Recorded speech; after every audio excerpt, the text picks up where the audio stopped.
이 시간 노래를 대표해서 권사님께서 오춘하 권사님께서 기도 인도해 주시겠습니다.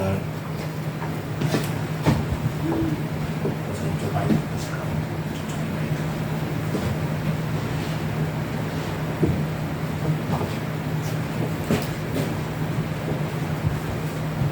사랑해 주님, 고맙고 감사합니다. 오늘도 저희들을 사랑해 주시고 저희들의 마음과 생각을 주관해 주심을 감사합니다. 일주일 동안도 저희들의 환경을 주시고 건강을 주시고 모든 생활을 하게 하심을 감사함을 드리며 또한 아버지여 이렇게 주님의 날을 기억하게 해주시고 건강한 모습으로 주님 앞에 예배하게 하심을 감사함을 드립니다. 우리 주님은 저희들에게 많은 것을 주셨는데 이것을 다 감사하지 못하고 저희들은 살 때가 너무 많이 있었습니다. 이 시간 주님 회개하고 자복합니다. 저희들의 못난 모습을 주님께서 용서해 주시고 주님 이 시간에 함께해 주셔서 저희들의 부족한 모습을 다시금 깨닫고 회개하며 기쁨으로 주님 모든 영광을 돌려드리는 이 귀한 기회들이 되게 하여 주시옵소서. 주님 이 교회를 사랑해 주셔서 지금까지 이렇게 묵묵히 지켜주시고 지금까지 많은 어려움을 통하여서도 주님 모든 영광을 받아주심을 감사함을 드립니다. 이 교회를 통하여서 많은 아버지 성도들이 거쳐가고 스쳐갔지만 주님 그들이 어디에 있든지 간에 주님을 잊어버리지 않게 하여 주옵시고 주님이 교회를 기억하며 기도하며 모든 영광을 돌려드리며 주님을 증거하는 그들이 주님 되게 하옵소서. 이 자리가 비었다고 저희들이 낙심하거나 슬퍼하거나 좌절하는 자리에 서지 않게 하여 주옵시고 우리 주님과 함께 동행하는 이 삶을 살 수 있도록 주님 축복하여 주시옵소서. 사랑하는 목사님 지금까지 주님 앞에 눈물로 또한 아버지 기도하고 간구하는 모든 계획이 있을 터인데 주님께서 함께하여 주옵시고 그 계획을 다 이루어질 수 있도록 주님 축복하여 주시옵소서. 사랑해 주님 이 온 세계가 많은 재난과 어려움을 통하여서 저희들이 이렇게 아픔을 겪고 있습니다. 그러나 이 기회를 통하여서 주님을 더욱 깨닫게 하여 주옵시고 이 기회를 통하여서 주님을 더욱 기억하며 아버지요 지나간 세월들을 추억하며 얘기하는 기회가 주님 되게 하옵소서. 대통령과 아버지요 또한 정치하는 사람들과 또한 국민들이 한마음이 되어서 이 나라를 아버지 이끌어가는 데 부족함 없도록 주님 함께하여 주옵시고 서로 위로하며 사랑하며 가게 하여 주시옵소서. 오늘도 귀한 말씀을 사랑해 주님 귀한 말씀을 저희들에게 주실 터인데 이 말씀을 갖고 저희들이 더욱더 깨닫게 하여 주옵시고 이 말씀의 생활에 아버지 적용할 수 있도록 주님 도와주옵소서. 주님 더욱더 주님을 증거하는 담대함을 갖고 살아갈 수 있도록 주님 함께하여 주시옵소서. 사랑하는 사모님 아버지 많은 수고를 하지만 저희들은 갚을 수 없습니다. 그러나 주님께서 함께하여 주옵시고 항상 아버지의 믿음으로 주님 축복하여 주옵시고 주님 더욱더 인내하며 사랑하며 주님 나갈 수 있도록 주님 건강을 허락하여 주시옵소서. 오늘도 함께하여 주실 믿으며 예수님의 이름으로 감사하며 기도하옵나이다. 아멘.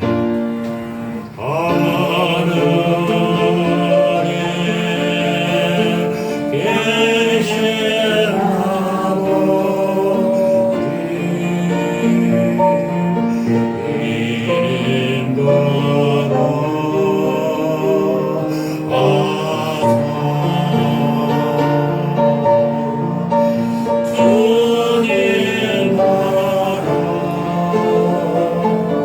아버지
11조와 감사함을 드렸고요. 목사님 가정에서도 감사함을 드렸습니다. 우리 문명 집사님 감사함을 드렸습니다. 드린 물질에 손 얹고 기도하겠습니다. 할렐루야. 하나님 우리 아버지 주님의 일을 생각할 때 진심으로 감사를 드립니다. 우리를 특별히 많은 사람들 가운데서 하나님의 자녀로 선택하여 주시옵시고 오늘도 거룩하고 복된 하나님의 선전으로 불러주셔서 신령과 진정 예배를 드리게 하시니 진심으로 감사를 드립니다. 이 시간 하나님 앞에 나올 때 빈소로 나오지 아니하고 말씀을 따라 정성을 모아 예물을 드리게 하심을 감사합니다.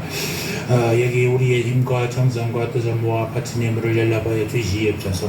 그리고 이 예물을 통하여 하나님의 거룩한 사업을 위해서 쓰고도 남음이 있는 오병의 역사가 일어나게 하여 주시옵소서. 이 더위에도 거래처를 오가며 수고한 물질을 매주 11조로 주님 앞에 내어놓는 사랑하는 장로님 가정 주님 기억하여 주시옵시고 그 가정에 또 우리 장로님과 권사님 머리 정수부터 발끝까지 주님의 보혈로 덮어주셔서 오가는 길 안전 보장 지켜주시옵시고 그 가정과 자녀와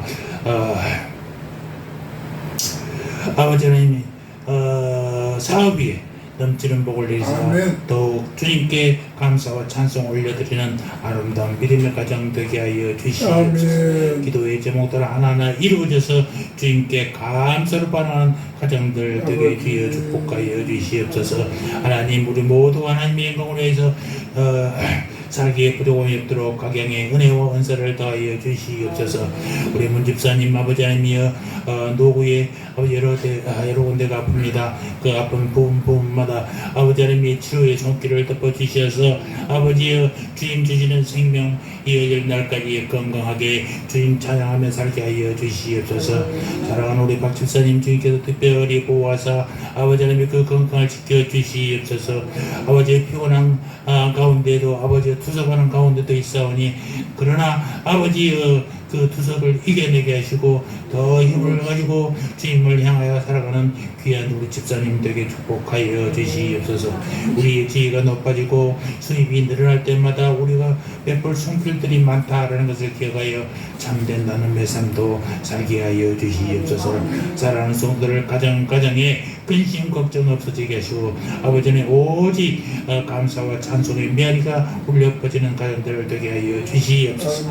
그래야 이 범사에 감사하는 아름다운 가정 천국 이루게 하여 주시옵소서. 감사합니다. 예수님의 이름으로 기도합니다. 아멘. 감사합니다. 오늘도 건강한 모습으로 이렇게 함께 예배드리기 위해서 너무나 감사합니다.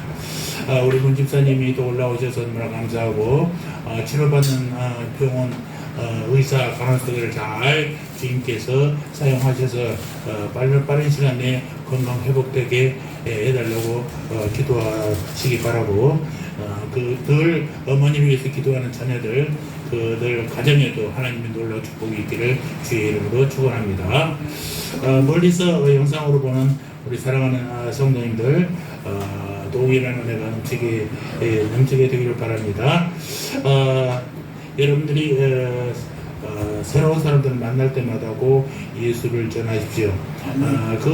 그 사람들이 반응이 있든 없든 우리가 할 일은 예수를 전하는 일입니다. 그래서 꼭 예수 전하시고 함께 예수 믿고 천국 갈 수 있도록 어떤 경찰서 예배를 갔더니 어떤 분이 나한테 그러더라고요.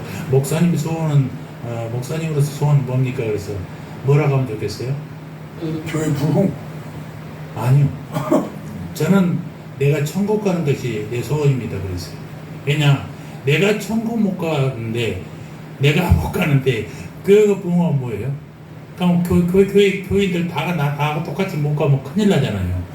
그러니까 한 사람의 성도가 있더라도 내가 천국 가는 믿음을 가지고 그 성도로 같이 천국 가는 게 낙이지 교회가 커지는 것은 하나님이 원하시는 부분이겠지만 내가 바라는 거 아니에요. 나는 내가 천국 가는 게 중요해요. 우리 몇 명 안 되지만 이 모든 사람들이 천국에서 다 만날 수 있기를 바랍니다. 물론 천국에 오면 뭐 장로님하고 나하고 이 관계들이 이렇게 없어져요. 부부관계도 모르지만은 그래도 우리가 다 천국에서 만나서 하나님 손잡고 에덴 동산을 누비는 우리들이 되는 게 제일 중요하지 않겠습니까? 평생을 믿었는데 천국 못 가면 그만큼 정말로 화난 일 어디 있겠어요. 우리 79년도 81년도 사이에 한참 유행하던 성경의 이야기 책이 뭐였냐면은 휴거라는 책이 있었습니다. 여러분 기억하실 것입니다. 장모님은 그 같은 연배니까. 그 휴거를 우리 내가 육군 소위 때 읽었는데요. 그 이거 얼마나 충격을 받았는지 몰라요. 마지막에 휴거가 되는데 교회 목사님이 휴거를 못 받은 거예요. 다른 사람들은 받았는데 성도 몇 명하고 목사님만 남아 있었어요. 그래서 얼마나 충격을 받았는지 모릅니다. 여러분, 여러분들의 소망도 천국 가는 것이기를 바랍니다. 네. 돈 많이 버는 거 중요한 게 아니라 천국 가는 게 중요해요. 물론 돈 많이 벌어서 하나님께서 그 돈으로 하나님께 영광 돌리는데 사용되면 더욱 좋겠지만 그것도 중요합니다만 내가 천국 못 가면 난 다 천국 가게 하고 남만 못 가면 그런 정말로 바보는 없는 것입니다. 우리 모두 천국에서 만나기를 주의 이름으로 축원합니다. 그래서 꼭 전도를 해요. 그래서 전도 천국에서 만납시다. 하나님 믿읍시다. 예배 한번 같이 드려봅시다. 꼭 같이 하십시오. 전도요금이 없으면 없다고 막 교회에다가 항의를 해야 돼요. 내가 전도하려는데 교회가 뭐합니까? 전도요금을 만들었지. 막 이렇게 정도 되면 얼마나 감사하겠어요. 지금 이런 저 뒤에 우리 세안교회 자꾸 장모님도 차에다 많이 갖고 다니시면서 거래처에서 하나씩 주시고 우리 교회를 나오라는 게 아니라 예수를 믿으라고 하나씩 주면서요. 지방에다가 뿌려요. 예, 괜찮습니다. 지방에도 괜찮습니다.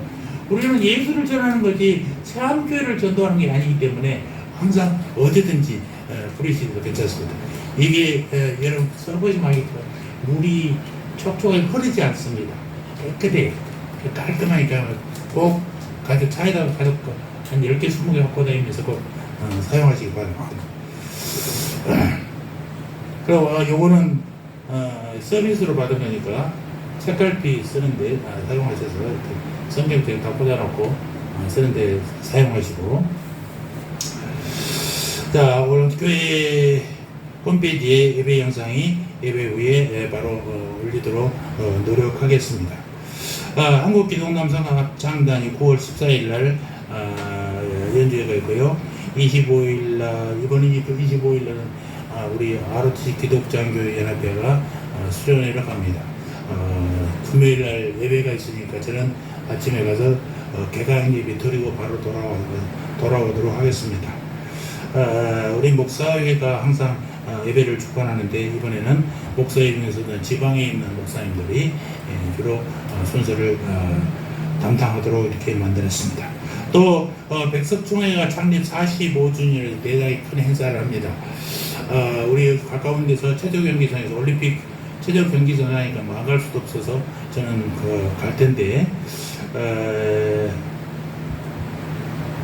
우리 교회에서는 제가 대표로만 가겠습니다. 여러분은 안 가셔도 되겠습니다. 한 5,000명 정도는 올 것 같습니다만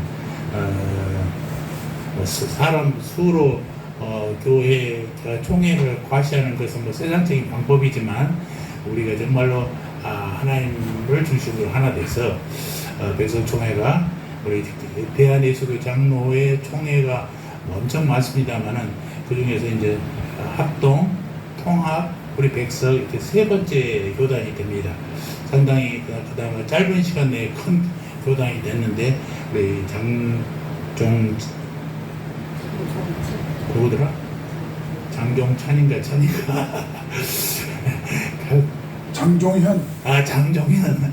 장종현 총장님의 큰 노력이고. 초창기는 그 김삼남. 네, 우리 장종현 우리 설립자가 하셨어요. 그 다음에 이제 그 전에는 다른 사람들을 총장으로 세워놨었는데 힘이 없어요. 왜냐면 실권 있는 총장이 아니다 보니까. 그래서 장종현 총장님을 다시 우리가 모셨고 총회도 총회장으로 다시 했었습니다. 역시 힘 있는 총회장이 딱 또 총장이 되니까 말이죠. 학교가 달라지고 총회가 달라져요. 이게 다른 학교에서는 상당히 부러워합니다. 다른 교단에서는. 왜냐면 다른 교단에서는 학교 신대문 총장이 신학교 총장이 그 총회장이 좌지우지 해버려요. 눈치를 봐야 됩니다. 그런데 우리 정정현 총장은 자기가 실권자잖아. 그러니까 자기가 뭐든 그냥 계속 해가니까 얼마나 부러워하는지 모릅니다. 특히 이제 개혁주의 신학 기도 모임을 아주 중요시하거든요. 그런데 그걸 보면서 제가 잘 알고 있는 존경하는 목사님, 통합적인 목사님인데 너무 부러워하더라고요. 자기들은 신학에 너무 빠져있는데 이 신학에 빠져있는 게 아니라 우리가 다시 어디로 와야 돼요? 기도로 돌아와야 돼요. 그러니까 머릿속에서 그 학문적으로는 유능한데 기도하는 게 없어. 교수들이 다 그 모양입니다. 그래서 영성이 부족해요. 우리 장정현 총장님 항상 교수 회의하면은요, 바울이 어떻고 이러냐고 막 난리칩니다. 베드로가 어떻게 말했다고 막 그러니까 하나님이 바울을 통해서 이렇게 말씀하셨습니다 라고 해야지 바울이 말한 게 아니라 이 말이에요. 입으로는 바울이 얘기했지만 누가 했어요? 하나님의 성령으로 감동해서 나오게 된 거잖아요. 그러니까 교수들이 막 설교학교에서 바울 사도가 이렇게 했습니다. 그 자리에서 스톱! 하나님이 바울 사도를 통해서 이렇게 말씀하셨다고 탁 지적하시고 그 말씀이 정확하시죠. 우리는 바울을 숭배하는 게 아니잖아요. 하나님을 숭배하는 거예요. 그래서 그렇게 그만큼 명성이 뛰어나고 교수들이 크죠. 여러분 세계적으로 우리 각 대학마다 신학교 교수가 100명이 넘는 학교가 없습니다. 우리가 지금 114명인가 있을 것입니다. 우리 백석 대학교, 대학원 다 해서 어마어마한 대학이죠. 그리고 교수들이 각각의 다른 학교들이 다 색이 달라요. 그래서 아주 다양한 것을 공부할 수 있습니다. 저도 신학을 공부할 때 아는 장로님들이 다 말을 했어요.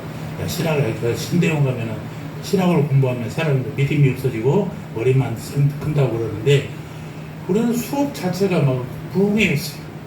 수업 듣는 것 자체가 거기서 얼마나 감사한지 모릅니다. 제가 상당히 좀 냉소적인 신앙인이었는데 학교 들어가서 상당히 달라졌어요. 근데 내가 개혁주의 신학 백석으로 온 걸 너무나 잘했다고. 갈 데가 없어서 그 백석을 봤었는데 그때는 왜 그러냐면 다른 데는 입학이 다 끝나버렸어요. 그 시험 다 끝났는데 백석만 안 끝났더라고. 그런데 마지막 나이 많은 사람들은 무시험 전형도 끝나버렸어요. 그런데 시험 보고 갔어요. 시험 보고 다행히 합격했어요. 너무나 감사하죠. 그런데 공부할 때마다 은혜를 많이 받았던 기억이 납니다. 하여튼 백석교난로에서 기도해 주시고 창립 45주년 행사를 정말 성대하게 될 수 있도록 함께 기도해 주시기 바랍니다. 다음 주는 참여사원님 기도해 주시기 바랍니다. 예배 위에 식사하면서 그 사랑의 교제를 나누겠습니다. 자, 오늘의 말씀은 열왕기 하 2장 1절로 11절까지입니다. 여러분들 책을 성경을 펴놓으시고 영상에 화면을 보면서 우리 함께 저와 여러분이 교독하시겠습니다. 자, 여호와께서 회리바람으로 엘리야를 하늘에 올리고자 하실 때에 엘리야가 엘리사로 더불어 길갈에서 나가더니 엘리야가 엘리사에게 이르되 청컨대 너는 여기 머물라 여호와께서 나를 그들로 보내시느니라. 엘리사가 이르되 여호와께서 살아계신가 당신의 영혼이 살아있음을 두고 맹세하노니 내가 당신을 떠나지 아니하겠나이다 하는지라. 이에 두 사람이 베델로 내려가니 베델에 있는 선지자의 성도들이 엘리사에게로 나와 이르되 여호와께서 오늘날 당신의 선생을 당신의 머리 위로 취하실 줄을 아나이까 가로되 나도 아나니 너희는 잠잠하라. 엘리야가 그에게 이르되 엘리사야 청하건대 너는 여기 머물라 여호와께서 나를 여리고로 보내시니라. 엘리사가 이르되 여호와께서 살아계신가 당신의 영혼이 살아있음을 두고 맹세하노니 내가 당신을 떠나지 아니하겠나이다 하리라. 그들이 여리고에 이르매 여리고에 있는 선지자의 생도들이 엘리사에게 나와 이르되 여호와께서 오늘날 당신의 선생을 당신의 머리 위로 취하실 줄을 아나이까. 엘리사가 가로되 나도 아노니 너희는 잠잠하라. 엘리야가 또 엘리사에게 이르되 청하건대 너는 여기 머물라 여호와께서 나를 요단으로 보내시느니라 하니 그가 이르되 여호와께서 살아계신과 당신의 영혼이 살아있음을 두고 맹세하노니 내가 당신을 떠나지 아니하겠나이다 하는지라. 이에 두 사람이 가니라. 선지자의 성도 50인이 가서 멀리 서서 바라보매 두 사람이 요단 가에 섰더니 엘리야가 겉옷을 가지고 마른 물을 치매 물이 여러 이들로 갈라지고 두 사람이 마른 땅으로 건너더라. 건남의 엘리야가 엘리사에게 이르되 나를 내게서 취하시기 전에 내가 내게 어떻게 할 것을 구하라. 엘리사가 가로되 당신의 영감이 갑절이나 내게 있기를 구하나이다. 이르되 내가 어려운 일을 구하는도다. 그러나 나를 내게서 데려가시는 것을 내가 보면 그 일을 내게 안 이루어지니와 그렇지 아니하면 이루어지지 아니하리로다. 다 같이 두 사람이 살을 행하며 말하더니 호련히 불씨와 불말들이 두 사람을 격하고 엘리야가 미리 바람을 타고 승천하더라. 아멘. 오늘 본문은 우리가 잘 아는 아주 극적인 장면의 본문입니다.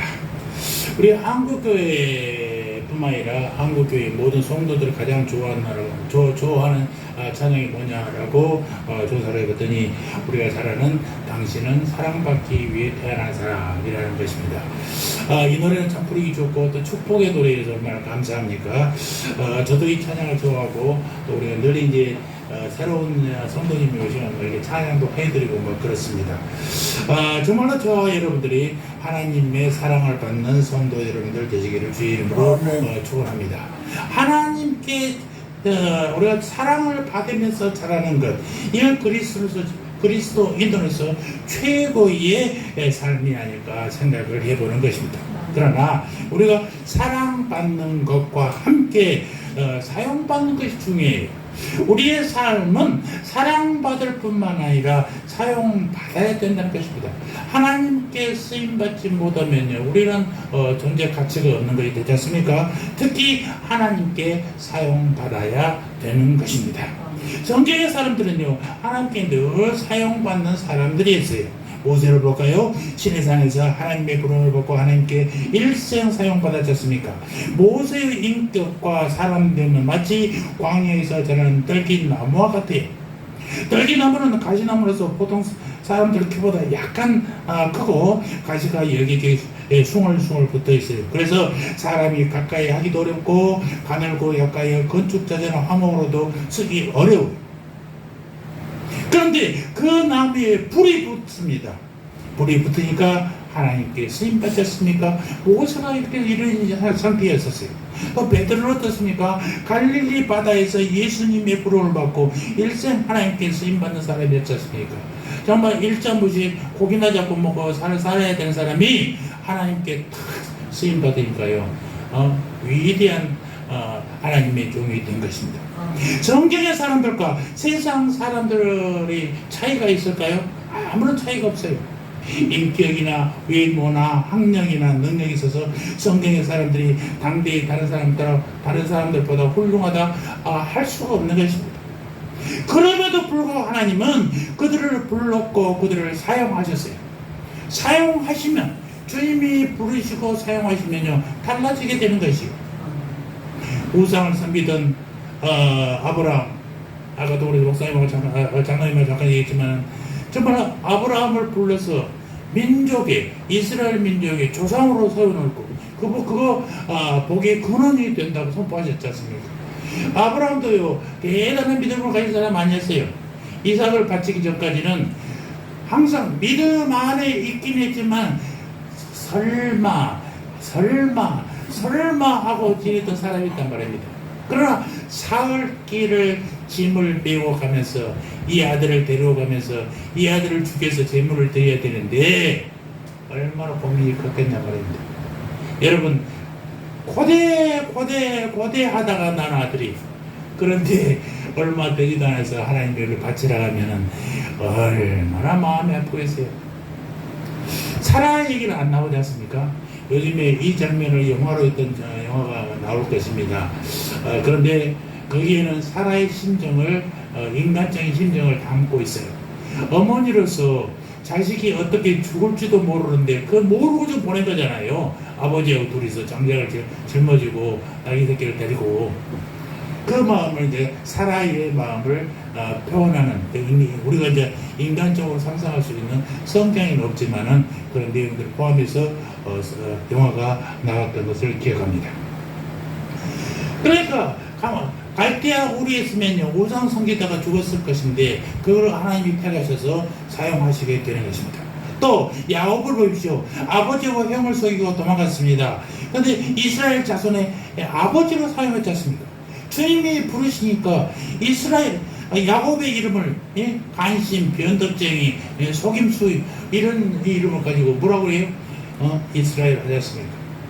나도 성경의 이름을 지은다면 야곱이라고 짓고 싶었어요. 왜냐하면 나는 내가 믿음이 좋다고 해도 늘 나도 모르게 하나님과의 약속을 늘 어길 때가 많아요. 또 뭐 공부를 해도 지지 않겠지만은 부지런함에도 난 지지를 않습니다. 누가 지지 않습니다만은 부지런함에 대해서도 하나님한테 늘 부끄러워요. 왜냐면 하나님은 더 나는 최선을 다한다 하지만 하나님 볼 때 아니야 더 해야 돼 라고 산다면은 그것마저 그것이 얼마나 부끄러운 것이겠습니까?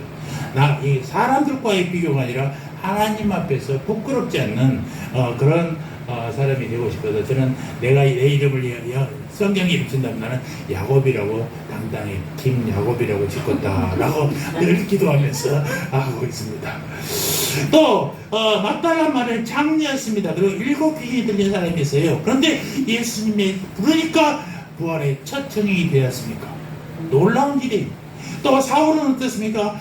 예수 믿는 사람들 핍박하는 사람이 있어요. 그런데 그를 불러서 쓰니까 말이죠. 그가 얼마나 놀라운 일이 됐습니까? 신약 성경 27권 중에 13권, 14권을 바울을 통해서 쓰게 만들었어요. 대단한 사람입니다. 여러분 공부하는 게 필요 없어서 막 요즘 어떤 목사가 부흥사들은 그랬지 않습니까? 대학원 다니면 필요 없다. 성령만 받으면 된다. 아니요. 아는 만큼 일하게 되는 것입니다. 그가 바울이 공부 안 하는 게 아니에요. 자기가 배운 것이 쓸모없다고 얘기하지만은 쓸모없는 게 아니에요. 이것보다 하나님의 말씀이 훨씬 크다는 얘기지. 자기가 가마리엘 문화에서 배웠던 거, 율법을 배웠던 것들이 다 필요 없는 게 아니에요.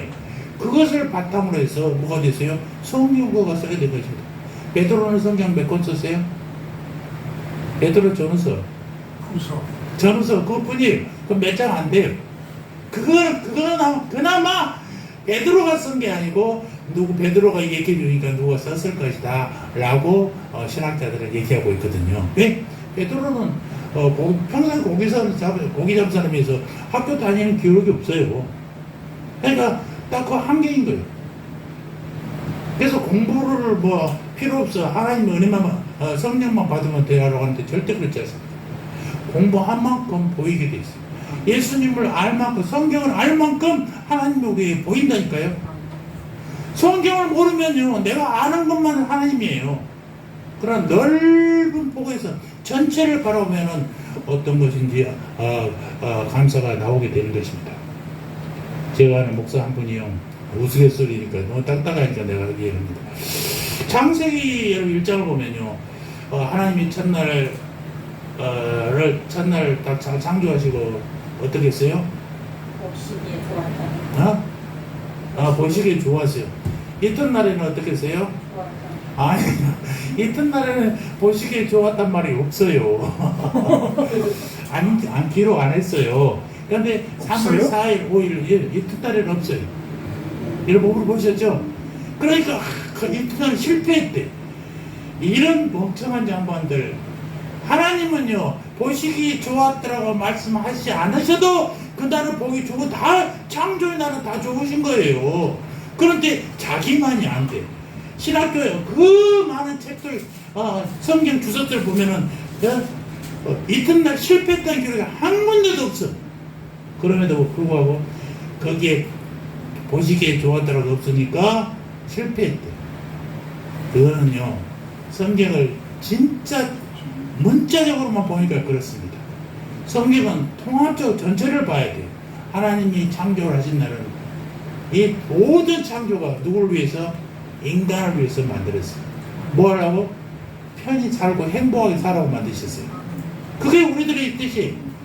행복을, 주님은 우리를 만들 때 힘들게 만들지 않았어요. 에덴 동산에서 늘 주님과 함께 손잡고 춤추며 살게 만들었어요. 먹고 사는 거, 입고 사는 거 걱정 없어요. 하나님의 말씀을 어기니까, 죄가 딱 오니까 그때부터 자기가 벗고 있는 게 부끄럽고 배가 고파지고 이래야 먹고 사는 것입니다. 그래서 창세기 3장 15절이 첫 복음이라고 그래요. 여자의 후손으로부터 자기다. 성경 한번 찾아보시면은 그 후손이 누굽니까? 예수 그리스도로 인하여 우리가 구원받게 된다는 얘기입니다. 중요한 문제. 그래서 사울이 쓰임을 받으니까 그저 예수 믿는 사람들, 그때 유대교에 충성된 청년으로서 예수교는 말이죠. 우리가 주류가 아니잖아요. 저쪽에서 이제 신생 교단의 하나예요. 이건 어디 감히 유대교에 비교가 되겠어요. 그러니까 잡아오라고 하면 잡아오는 거고, 저것들 다 말살시켜야 되는 거예요. 그런데 하나님의 쓰임 받으니까 신약성경을 세 번을 쓰였습니다. 놀라운 일을 했어요. 하나님의 쓰임을 받은 사람들은요, 본래부터 위대한 사람들이 아니었어요. 그런데 하나님께 쓰임 받으니까 그들이 위대하게 되었다는 것입니다. 그래서 성경에 나오는 인물들은요, 그들이 위대해서 성경에 기록된 게 아니에요. 하나님이 택하니까 쓰임 받아서 그들이 성경에 기록된 것입니다. 성경은 위인전이 아니에요. 성경은 짜면 칼빈의 얘기처럼 예수 피밖에 안 남는다는 것입니다. 결국 창세기 1장부터 요한계시록 끝까지 누구를 가리켜요? 예수 그리스도를 가리킨 거예요. 예수 그가 우리를 살리신 거예요. 그래서 우리는 대한 하나님의 교회가 아니라 대한 예수교 장로회라고 이렇게 하는 것입니다. 예수가 중요해요. 예수.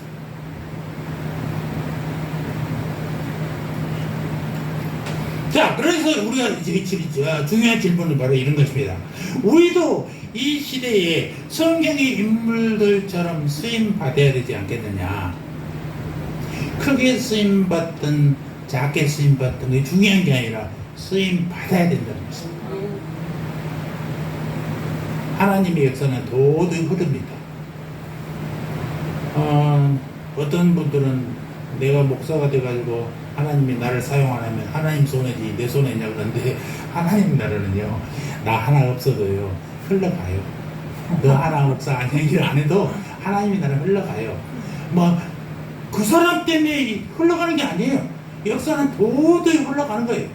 그런데 하나님이 쓰느냐 안 쓰느냐, 거기에 흘러가는 역사에 내가 끼느냐 안 끼느냐가 중요한 것이지, 그런 건방지 소리 하면 안 되는 것입니다. 나 하나 아주 미미한 거라도 내가 하면 되는 거예요. 주님 준 역할이.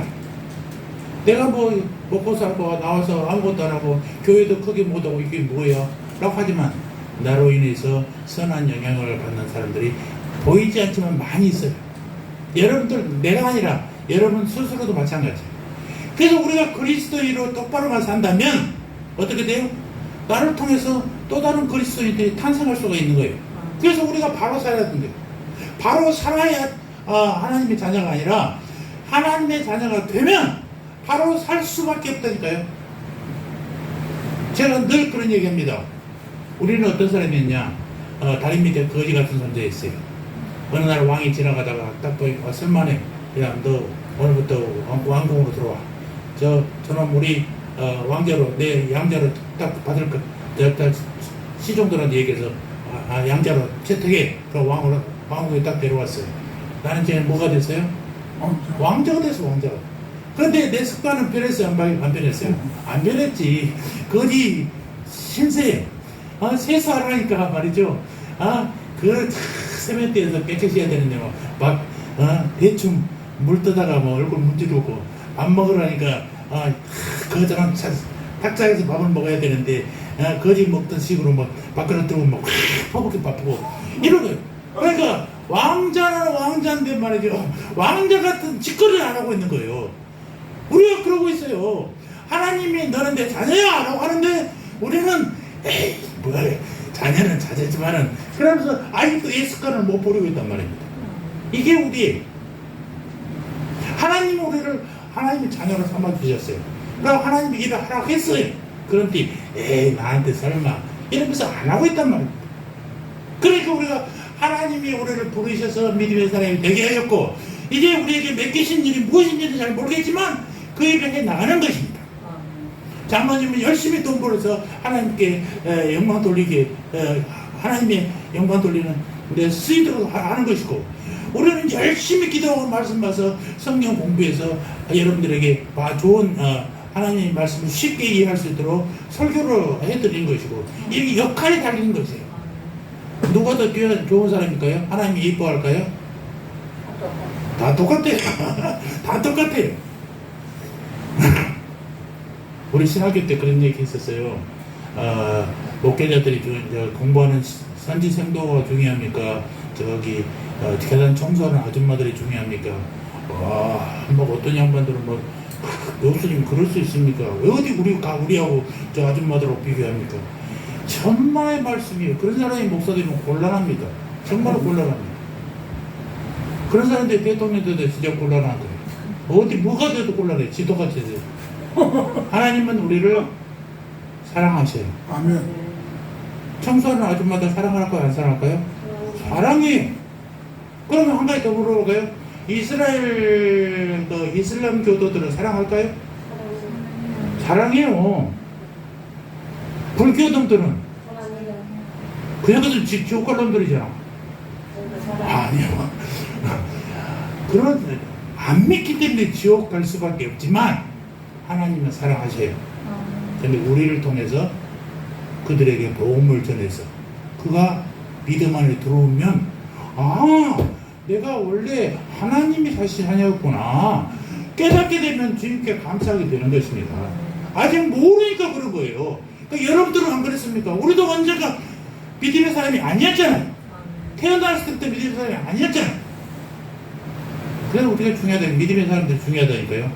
우리가 바르게 하나님의 자녀로 서면 내가 말하지 않아도 그 사람들은 나를 통해서 영향을 미치게 됐어요. 저 사람 보니까 역시 내가 이제까지 예수 믿었던 사람보다는 확실히 다르구나. 정말 하나님이 계신 겁니다. 그럼 온공이 믿는다니까. 우스갯소리라 말할까요? 제가 참 순수하러 병원에 갔을 때는 집사람하고 결혼한 지도 얼마 안 됐어요. 결혼하자마자 큰 일이 닥쳐갖고 우리 집에서도 처가에서도 누구 하나 뭐 따뜻하게 본 적이 없어요. 결혼 늦게 한다고 하더니 결국 꼴에 그런 사람 만났구나 하고 이제 처가에서는 얼마나 그랬겠어요. 또 이제 우리 집에 그러지는 않았지만 또 남자 집에서는 아이고 또 여자가 잘못 들어와서 그런다고 또 그런 거잖아요. 우리나라 사람도 그러지 않습니까? 그럴 시기였어요. 그런데 암담한 수술을 해도 30%밖에 확률이 없는데 오면은 그냥 도리가 하고 밝은 모습이 있으니까 우리 6명 환자 중에 저 끝에 있는 아저씨가 그래 60이 넘으신 분인데 조용히 나를 보는데 내가 볼 때는 당신들은 아무런 희망도 없는 것 같은데 왜 얼굴이 맨날 웃음이 가득합니까? 그러고 물어보는 거예요. 그래서 그냥 무심코 내가 던졌어요. 예수 때문이죠. 그랬더니 심각한 표정을 짓고 있으면서 사실은 나도 우리 마누라가 권사예요. 그런데 권사 교회 다니니까 욕하고 막 그랬대. 당신들을 보고 내가 교회를 다시 한번 생각해 보랍니다. 그러시더라고요. 얼마나 감사하고 또 우리의 삶이 얼마나 또 무서웠는지 절실히 체험을 했다니까요. 그래서 그분이 병실을 옮겨갈 때까지도 우리가 계속해서 같이 다니면서 얘기해주고 그 종교 신앙 얘기도 하고 막 그랬던 적이 있나 싶 있습니다. 그러니까 우리가 하나님께 부름을 받고 하나님의 자녀가 됐으면 이제 하나님께 쓰임을 받아야 되겠다라는 것이죠. 성경에서 하나님의 쓰임을 받는 대표적인 사람이 오늘 본문에 나오는 엘리야와 엘리사예요. 두 사람이 살던 시대는 주정 9세기니까 우리나라 역사로 따지면 고조선쯤이나 될 것입니다. 북이스라엘의 영광과 몰락이 있던 시기에 한편으로 이 시기는 오므리 아합으로 이어지는 경제적 번영의 시대였지만은 또한 하나님을 떠나 바알을 섬기던 불신앙의 시대이기도 했어요. 먹고 살기는 좋았는데 정말로 그것 때문에 결국은 불신앙 이방신을 섬기던 그런 때였단 말입니다. 결국 이로 인해서 아수르에게 나라를 빼앗겨버린 불행이 시작돼요. 하나님은 언제나 필요한 때 필요한 사람을 불러서 사용하시더라라는 것을 성경의 역사를 보면서 우리가 깨닫게 됩니다. 이 혼란한 시대에 하나님이 사용했던 사람이 누구냐? 바로 엘리야와 엘리사였다는 것입니다. 그런데 하나님은 왜 엘리야와 엘리사를 사용하셨을까? 엘리야와 엘리사 이야기가 나오는 열왕기상 17장 17장이 뭡니까? 갈멜산에서 850대 1의 영적 전쟁을 하는 여자부터 시작해서 열왕기 하 13장까지 이 전체를 한번 여러분들 한번 읽어보시면 이 시대에 엘리야와 엘리사의 사역들이 나옵니다. 거기서 가장 강력하게 나타난 한 가지 포인트가 있는데 뭐냐? 그것은 성령의 능력이라는 사실이에요. 엘리야와 엘리사는 이름은 비슷합니다. 그러나 형제도 아닙니다. 이웃사촌도 아닙니다. 전혀 다른 사람이 그럼에도 불구하고 그들 사이를 연결하는 강력한 공통점은 성령의 역사였다는 것입니다. 성령이 그들과 함께 했어요. 사실 두 사람은요 너무나 달라요. 엘리야가 광풍 노도와 같은 열정적인 사람입니다. 근데 엘리사는요 아주 조용하고 여자 같은 성격을 가지고 있는 사람이, 엘리야가 낙타 털옷을 입고 광야에서 외치는 세례요원 같은 예언가였다면 엘리사는 성읍에서 사람들을 조용히 가르치고 훈련시키는 그런 선생 같은 사람들이었어요. 선생 같은 사람이, 엘리야의 부모와 고향에 대해서는 성경은 한마디도 얘기하고 있지 않습니다만은 엘리사는 비교적 부유한 가정에서 태어났다라고 기록하고 있어요. 엘리야가 갈멜산에서 바알과 아세라 선지자와 세계적인 영적 전투를 벌이는 영적 전투였다면 엘리사는 많은 사람들에게 둘러싸여 병을 고치고 시대의 문제를 치유하는 영적인 치유였단 말입니다. 성격도 전혀 달라, 개성도 전혀 달라. 그런데 한 가지 딱 같아요. 그 뭐냐? 성령을 의지하는 마음은 둘 다 똑같았다라는 것입니다. 언제나 두 사람 연결하는 끈은 바로 이 성령이라는 것이에요. 두 사람을 강하게 일으킨 것도 성령이었습니다. 엘리야가 갈멜산에서 바알과 싸울 때 하늘에서 성령의 불이 임합니다. 열왕기상 19장에 나오는 얘기, 이에 여호와의 불이 내려서 번제물과 나무와 돌과 흙을 태우고 또 도랑에 물을 핥은지라. 이때 만일 하늘에서 불이 내려오지 않았다면 오히려 엘리야가 바알 선지자들에게 아마 죽임을 당하고도 남았을 것입니다. 결국 엘리야는 불의 사람, 성령의 사람이었어요. 엘리사도 성령의 사람이었어요. 엘리야가 하늘로 승천하는 마지막 순간 엘리사는 엘리야를 떨어들지 않습니다.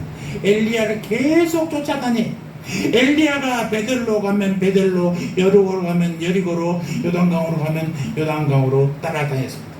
지도를 보면 그 위치를 알 수 있어요. 그래서 사막지역에서 베델이 가운데 되나요? 베델에서 여리고로, 여리고에서 요단강으로 계속해서 이제 높은 지역에서 요단강으로 이렇게 내려가고 있는 장면을 보게 됩니다. 이 세 지역을 보면은 어떻게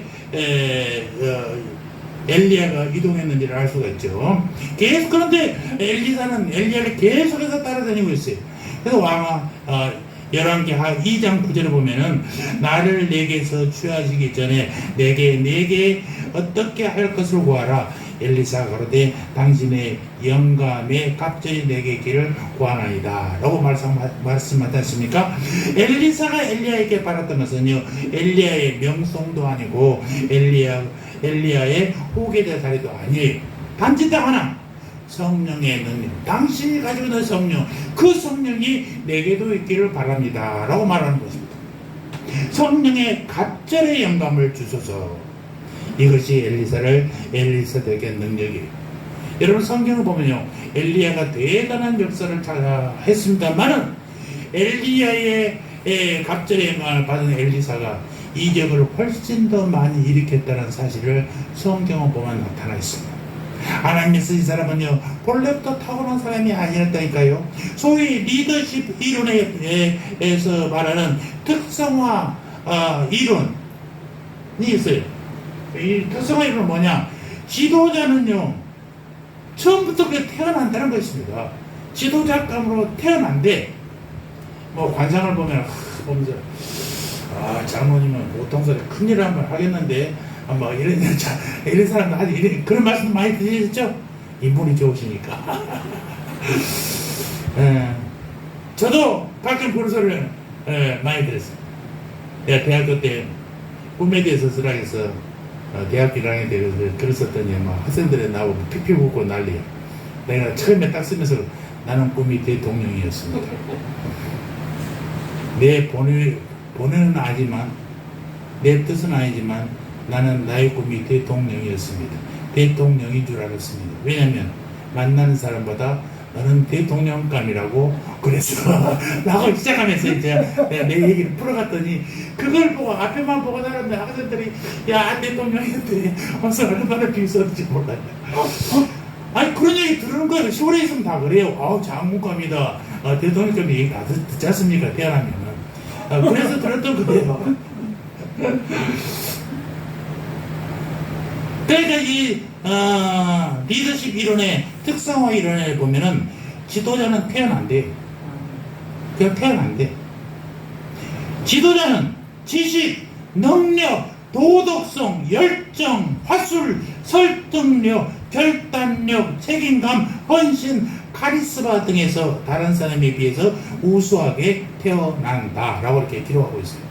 그런데요, 훈련하지 않고는요 안 됩니다. 안 되는 거예요. 그냥 태어난 사람 없어요. 저도 군대 가서 강의를 참 재밌고 잘하게 됐던 계기도, 군대 가서 소위 때 여기 김포공항에는 할 일이 없습니다. 그래서 뭐 우리 소대형들 이제 교관 경연대회라는 게 있었어요. 우리 때만 있었는데 그 교관 경연대를 연습했어요.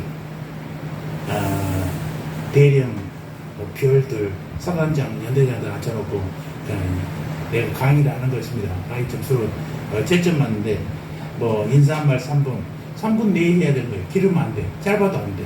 그래서 전체적으로 40분을 딱 맞춰서 해야 되는데 윗사람들이 막 높은 사람이 앉아있으니까 막 말이 빨라져갖고 40분에 해야 될 것을 막 20분, 25분, 30분 다 끝내버리는 거예요. 막 말이 빨라지니까. 그러면 떨어지는 거예요. 말 버벅거려도 떨어지는 거예요. 그러니까 녹음기 사다가 딱 녹음을 해놓고 그걸 들으면서 계속 그 속도로 말해야 돼. 그러니까 병사들한테도 막 철모에다 별 그려놓고 말똥 그려놓고 앉혀놓고 이제 연습해요. 왜냐면 실제 가서 떨지 않으려고 그런 얘기 하기도 합니다.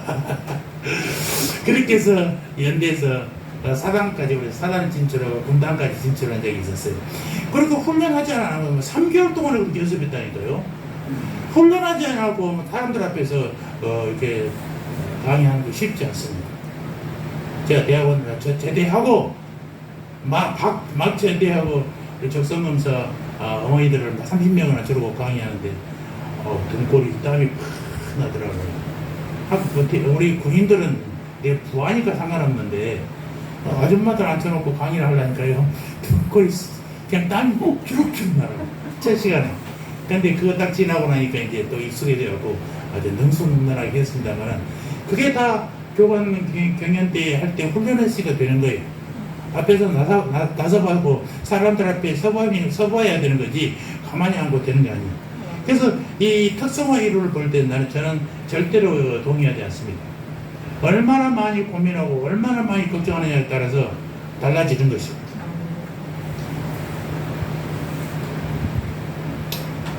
그래서 하나님이 쓰신 사람은요, 절대적으로 처음부터 타고난 사람이 아니라니까요. 누구나 하나님이 잡으면 쓰겠다고 하시면요, 쓰임 받는 것입니다. 쓰임 받는 것. 하나님의 사람은 처음부터 타고난 사람이 아니었어요. 모세는 살인자였잖아요. 갈렙은 이스라엘 사람이 아니라 이방인이었어요. 그것도 하나님이 쓰니까 쓰시는 거 아닙니까? 다윗은 집안의 막내였어요. 다들 꼬마 이것은 취급도 안 했잖아요. 다 보고 안 되니까 또 없어 그러니까 아니 막둥이 하나 있기는 했는데 전 목동은 밖에 있습니다. 그렇대로 오시오. 그래갖고 그가 임금이 제목이 된 거 아닙니까? 별로 입다는 천한 기생이었어요. 삼손은 바람둥이였어요. 그래도 하나님이 쓰니까 엄청나게 하나님의 일을 하고 있는 것입니다. 바울 같은 사람이 지금 아마 담임 목사 거기 선발하는데 취직했으면 취직시험이 원선됐으면 떨어졌을 거예요. 왜냐면은 볼품이었거든. 대머리에다가 키는 조그마고 누가 큰 사람 쓰겠어? 그 나처럼 큰 사람 쓰고 크고 환칠한 사람 쓰겠지. 그런 사람이었다니까요. 쓸모없는 사람이. 그런데 그럼에도 불구하고 그들이 쓰는 것은 성령의 능력을 힘입었기 때문에 쓰임받는 것이다 라는 것입니다. 그렇다면 우리도 쓰임받을 수 있지 않습니까? 주님이 선택한 우리를 하나님이 불렀어요. 그러면 분명 우리에게도 무언가 역할을 주셨을 것이다. 그 역할을 찾아내는 게 중요해요. 기도를 찾아내는 것입니다. 그래서 누구나 하나님의 쓰임을 받으려면 성령의 능력을 힘입어야만 하는 것이고, 성령의 능력을 힘입으면 누구나 하나님께 쓰임받게 된다라는 얘기입니다. 성령이 우리 안에 임하면요, 우리가 새로워진단 말입니다. 우리 속에 있는 죄는 다 처리됩니다. 약한 것은 강하게 됩니다. 성령이 우리에게 새 일을 맡기기 전에 항상 우리를 새 사람이 되게 만드신다는 것입니다. 에스겔 36장을 보면요, 또 새 영을 너희 속에 두고 새 마음을 너희에게 주되 너희 육신에서 굳은 마음을 제하고 부드러운 마음을 줄 것이며, 하나님이 새롭게 만들어버리잖아요. 새 일은 새 영이 온 다음에 가능하게 된다는 것입니다. 새 영이 내게 들어와서 내가 변화되면, 하나님의 사람으로 바뀌면 하나님께 쓰임받게 되는 것입니다. 새 영이 넓고 부패한 우리 영 속에 들어오면 우리는 새 마음을 갖게 되는 것입니다. 그리고 새 마음을 가지면 하나님의 일에 쓰임을 받게 된다라는 것입니다.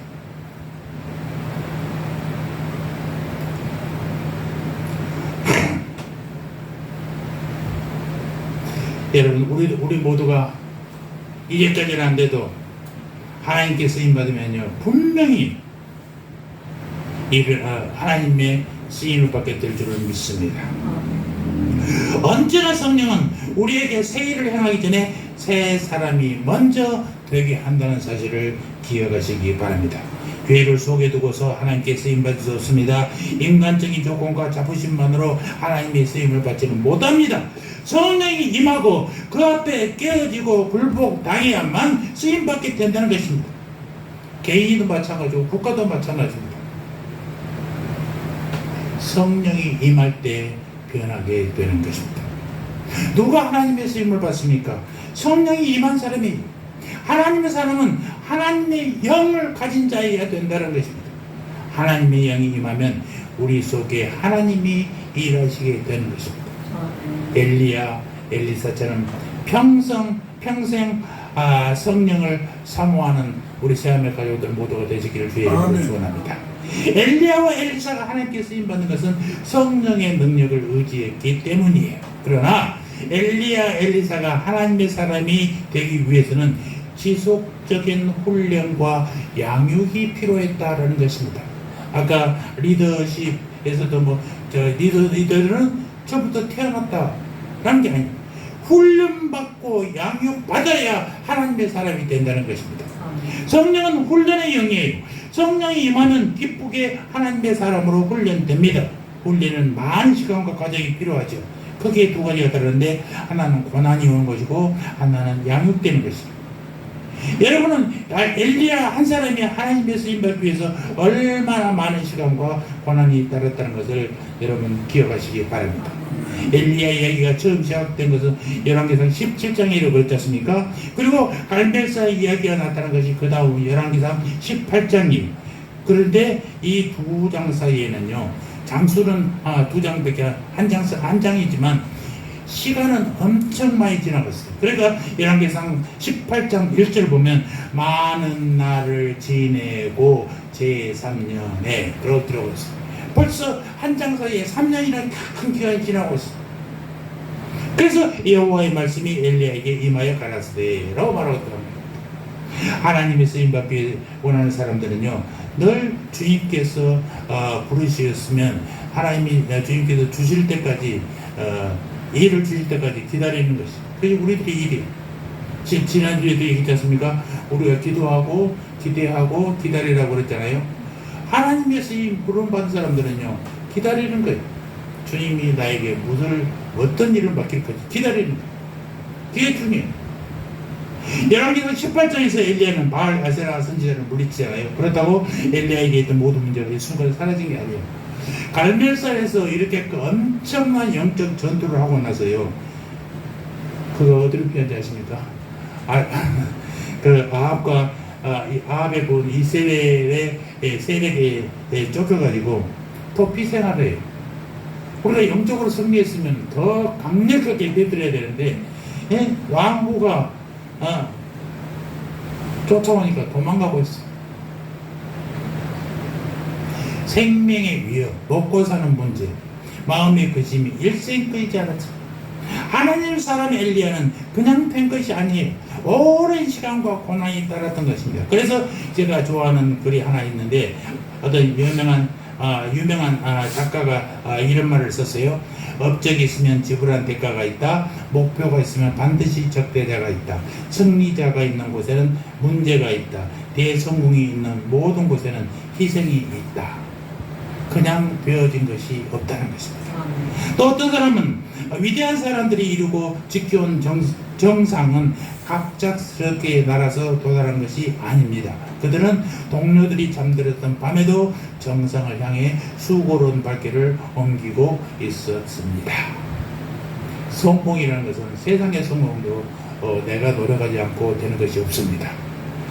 마찬가지입니다. 영적인 성장도요, 내가 기도하지 않고 하나님의 말씀을 보지 않고 이루어지지 않는, 아까도 말씀드렸지만 성경을 아는 만큼 하나님이 보이는 것입니다. 성경, 코끼리도 봉사가 코끼리 만지는 거 여러분 항상 계시잖아요. 코를 만진 사람들은 야, 코끼리 얘기하면 코끼리는 소방 호수 같은 거야 라고 얘기할 수밖에 없어요. 그런데 뒷다리 만진 놈은 무슨 소리, 코끼리는 기둥 같은 거 있지, 전체를 못 보니까 자기가 본 것만 얘기하는 거예요. 전체를 알면 뒷다리는 그렇게 기둥 같고 코는 호수 같은 거야 라고 얘기할 수 있지만 모르면 할 수 없는 거예요. 성경도 그래요. 내가 아는 하나님만, 그것만 하나님이라고 웃기게 된단 말이에요. 이게 얼마나 무식한 거예요. 전체를 봐요, 전체를. 그래서 성경은 아까도 얘기했잖아요. 창세기 2장 1장 2절에 거기에 참 좋은 데 없다라고 해서 실패했다고 그런 사람들처럼 전체를 볼 줄 알아요. 거기에 기록이 없더라도 전체가 보여 하나님이 지으시고 그 모두 지으신 건 참 좋았다라는 것입니다. 그렇게 볼 줄 알아요. 그렇게 보고 문자적으로만 해석하면요, 이게 큰 문제를 일으킬 수가 있는 거예요. 왜 이런 글을 썼을까? 이것은 어떤 의미에서 성경이 이렇게 기록이 있을까를 아는 게 중요해요. 그래서 성경을 알려면요, 성경은 이스라엘 배경이잖아요. 그럼 이스라엘의 문학을 알아야 되고, 이스라엘의 풍속도 알아야 되고, 거기에 환경도 알아야 돼요. 예수님이 얘기할 때 왜 그런 얘기 했을까? 거기에 땅은 어떤가 알아야 그런 얘기가 이해가 되는 것입니다. 쉬운 예로 우리가 잘못 알고 있는 것, 다윗이 막 춤을 출 때 아까 전쟁에서 이기고 오니까 사울 왕이 그러잖아요. 다윗은 만만이고 사울은 천천히 나가. 다윗을 추종하는 사람은 10,000명인데 나는 1,000명밖에 안 돼. 그런 게 아니에요. 1,000명이면 10,000명이에요. 거의 이스라엘 문학의 표현이에요. 그러니까 사울이나 바울이나 비슷하다는 거예요. 우리나라 말해서 50보 100보. 그럼 그거란 얘기잖아요. 근데 그런 뜻을 모르는 요즘 젊은이들은 50보 100보는 2배나 차이 나는데 이렇게 이따위로 해석한단 말이에요. 그러니까 비슷해. 거기도 이스라엘 문화도 그렇단 말입니다. 그러니까 1000이면 만이고 70이면 80이. 그게 100보예요, 100보. 이 이스라엘 문학의 표현이란 말입니다. 그러니까 표현을 알면 그런 어거지 설교를 안 하는데 모르니까 그런 얘기를 하는 것입니다. 그러니까 이런 사람들이 있처럼 그냥 되는 게 없어요. 저 사람 어떻게 운 좋게 저렇게 됐을까? 그렇게 해석할 수가 없는 것입니다. 누가 고통 없이 바라고 누가 십자가 없이 왕관을 바라겠습니까? 하나님이 쓰임받기 위해서는 오래 참고 기다린 사람만 하나님의 쓰임을 받게 된다라는 것입니다. 시편 27편 14절에 이렇게 기록되어 있어요. 너는 여호와를 바랄지어다. 강하고 담대하여 여호와를 바랄지어다. 또 시편 62편 5절에는 나의 영혼아 잠잠히 하나님만 바라라. 대저 소망이 저로 쫓아나는도다. 또 시편 91편 1절에는 지존자의 은밀한 곳에 거하는 자를 전능하신 자의 그늘 아래 거하리로다. 성령의 사람들은 하나님께 쓰임받기 위해서 전능자의 그늘에서 늘 기다림을 배웠던 사람들이었다라는 사실입니다. 모세는 호렙산에서 하나님의 불을 받기 위해서 40년간을 기다렸습니다. 다윗은 이스라엘 왕이 오르기까지 광야에서 숱한 세월을 기다리면서 쫓겨다녀야 했지 않습니까? 바울은 다메섹에서 예수님을 만나고도 13년을 더 기다려야 했습니다. 그늘에서 하나님을 신뢰하는 법을 배우지 않으면 양지에서도 하나님을 신뢰할 수 없다는 것입니다. 기다림과 오래 참음은 하나님의 쓰임을 받기 위한 필수적인 과목이라는 사실입니다. 하나님의 쓰임을 받기 위해서 훈련으로 빼놓을 수 없는 것이 뭐냐? 비판과 반대예요. 성경의 사람들을 보면 하나님께 쓰임받는 사람들이 대적이 없는 사람이 없었어요. 하나님께 쓰임받으려고 하면 사람들이 옆에서 뭐라 한단 말입니다. 모세는 고라 일당들이 얼마나 반대를 많이 했습니까? 다윗은 사울이 대적했잖아요. 엘리야에게는 뭐가 있어요? 이세벨이 대적했어요. 바울에게는 유대인들이 대적했어요. 쫓아다니면서 바울을 시기하게 했습니다. 얼마나 대적이 많은지 바울은 고린도서 16장 9절에서 이렇게 얘기합니다. 내가 내게 광대하고 공효를 이루는 문이 열리고 대격하는 자가 많음이니라. 자기를 방해할 사람이 너무너무나 많았죠. 오직하면 바울을 테러하려고 유대교 사람들 쫓아다녔어. 그가 사역하는 곳마다 쫓아다녔어. 그런데요, 재미있는 것은 선교의 문이 열리면 열릴수록 대적도 그만큼 많아지더라라는 사실입니다. 대적과 비판은요, 우리가 하나님의 사람으로 훈련되어 갈 때 빼놓을 수 없이 나타나는 훈련 과정에서 나타난 것들이, 하나님은 우리를 훈련시킬 때 반드시 지지자들만 훈련시키는 게 아니란 말입니다. 반대자, 적대자, 비판자는 우리를 훈련하는 하나님의 도구예요. 그들을 통해서 이겨내고 견뎌내고 결국 승리하게 되는 것입니다. 하나님의 쓰임받기 위해서 많은 훈련 중에 고난만 있는 게 아니에요. 고난이 간접적인 훈련이라면 직접적인 훈련이 필요하니까 뭐냐? 직접적인 훈련은 말씀을 통한 제자의 양육이. 엘리야가 주로 고난을 통해서 훈련되었다면 엘리사는 늘 말씀을 통해서 훈련되었어요. 엘리사는 제자 훈련의 과정을 통해서 하나님의 사람으로 세워졌죠. 먼저 엘리사는 엘리야가 선택했지 않습니까? 열왕기상 19장 보면은 엘리야가 거기서 떠나 사밧의 아들 엘리사를 만나니 저가 12결이 소를 앞세우고 밭을 가는데 자기는 12째 결이와 함께 있더라. 엘리야가 거리로 건너가서 겉옷을 그의 위에 던졌더니 저가 소를 버리고 엘리야의 위로 달려가서 라고 그러니까 엘리사가 엘리야의 종이 되기를 바랬지만은 결국 엘리야가 엘리사를 택한 거잖아요. 택함이 없이는 안 돼요. 밧을 갈고 있는 엘리사를 제자로 부르는 것은 엘리야였다는 것입니다.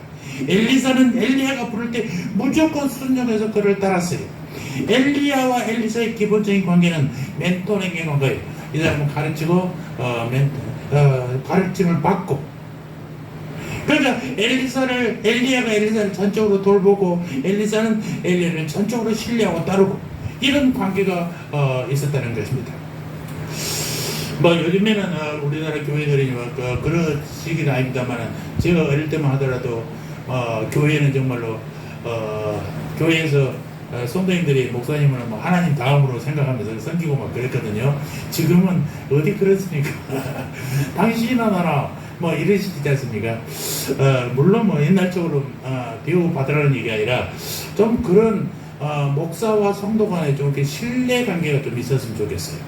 너무나 막대하는 요즘보다는 옛날에 좀 부럽기도 하고, 그런 끈끈한 교회의 존재가 더 좋지 않겠는가. 그래서 엘리야와 엘리사 같은 목사는 늘 성도님들을 생각하고, 성도는 교회 전체와 목사님을 생각하는 이런 관계가 되었으면 좋겠다라는 생각을 많이 해봅니다. 엘리야와 엘리사 이야기도 감동적인 장면이 하나 있는데요. 그게 뭐냐면 열왕기하 3장 11절 말씀. 열왕기하 3장 11절 말씀. 거기 보면 시간이 없으니까 많이 갔으니까 제가 이 말씀 드리겠습니다. 3장 11절. 이스라엘 왕의 신복 중에 한 사람이 대답하여 가로되 전에 엘리야의 손에 물을 붓던 사밧의 아들 엘리사가 여기 있나이다. 예, 여기서 엘리사는 전에 엘리야의 손에 물을 붓던 사밧의 아들이라고 소개하고 있어요. 이 말이 무슨 말이냐? 이스라엘은 더운 나라잖아요. 밖에 나갔다 지금 늘 손가발을 씻습니다. 그런데 엘리사는 항상 엘리야가 돌아오면 하루 물을 떠다가 손발을 이렇게 씻겼다는 거 아니겠어요? 이런 표현이. 그러니까 언제나 엘리야가 밖에만 갔다 오면은 깨끗하게 쉴 수 있도록 엘리사가 준비를 하고 있다는 거예요. 이런 것이 스승과 제자의 관계, 엘리야와 엘리사의 스승과 제자의 관계였습니다. 엘리야는 전심으로 엘리사를 하나님의 사람으로 키우고, 엘리사는 엘리야로부터 전심으로 배웠다라는 것이죠. 다만 지식을 배운 게 아니라 삶을 보고 배웠어요. 성경에 보면요, 항상 어디 강의실에서 배운 게 아니라 항상 삶을 통해서 같이 배우지 않습니까? 가르치는 현장을 보고 또 가르치는 방법을 보고 이렇게 배웠던 것입니다. 12제자도 예수님을 따라왔던 다 했지, 어디 강의실에 앉아서 강의를 한 시간을 된 적 있습니까? 없어요. 밖에서 이경을 일으키고 나면은 또 안에 들어와서 왜 그런 걸 했는지, 비유로 말씀했는지 설명해주고 하는 장면 나옵니다만은 그 위에 것은 없어요. 그래서 늘 영적 싸움을 보여주면 엘리사는 그걸 보고 배우고, 이렇게 삶을 통해서 배웠다는 것입니다. 이런 사람이 되려면 모두가 제자로 훈련받아야 된다는 것입니다. 잠언 27장 17절에도 철이 날카롭게 하는 것 같이 사람이 그 친구의 얼굴을 빛나게 하느니라. 강한 스승이 강한 제자를 키운다라는 얘기죠. 기다림을 배우는 고난의 학교, 말씀을 통해 성품을 배우는 제자 학교. 이 제자 학교는 단순히 성경을 배우는 학교가 아니라 예수님을 배우는 학교라는 사실을 여러분 잊지 마십시오. 그래서 거기서 배운 대로 되는 것입니다. 그래서 엘리야보다 엘리사가 훨씬 더 많은 이적을 일으켰다니까요. 이게 성경 기록으로 남아있다는 것입니다. 사랑하는 성도 여러분들, 저와 여러분도 하나님께 쓰임받기를 진심으로 원합니다. 하나님께 쓰임받을 뿐만 아니라 사용받기를 원합니다. 그러기 위해서는 뭐가 필요해요? 성령의 능력을 의지해야 되는 것입니다. 새 일을 시작하기 전에 새 사람을 만드신 하나님. 새 사람은 새 영이 들어갈 때만 가능하다라는 사실입니다. 하나님의 쓰임받기 위해서 고난 속에서도 배우기를 게을리해서는 안 됩니다. 비판을 받아도 거기서도 배울 것이 있습니다. 하나님의 쓰임받기 위해서는 매일매일 우리가 말씀 앞에 서지 않으면 안 되는 것입니다. 하나님의 쓰임받는 제자가 되기 위해서 하나님 말씀을 믿고 행하고 축복받는 우리 성령이 임하여 하나님께 쓰임받는 새하늘의 가족들 모두가 되기를 주의 이름으로 축원합니다. 아멘. 아버지 하나님 감사합니다. 성령님 임하시면 우리에게 어떤 변화가 오는지를 몇 달에 걸쳐서 배웠습니다. 주님, 성령님이 우리를 지배해서 우리로 하나님의 사람이 되게 하시고 배운 대로 믿고 삶으로 녹여내어 행함이 있는 축복받는 그리스도인들 되게 하여 주시옵소서. 감사합니다. 예수님의 이름으로 기도합니다. 아멘.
이제는 우리 구주 예수 그리스도의 은혜와 하나님 우리 아버지의 사랑과 성령 하나님의 교통하심이 예수 믿는 우리로 하나님이 사람이 되어 삶으로 주님께 영광 돌려드리는 그리스도인 되기를 간절히 다짐하는 고개 숙인 주님의 백성들 머리 위에 저들의 가정과 자녀와 삶의 터전 위에 이제부터 영원토록 영원 무궁토록 함께 있을지어다.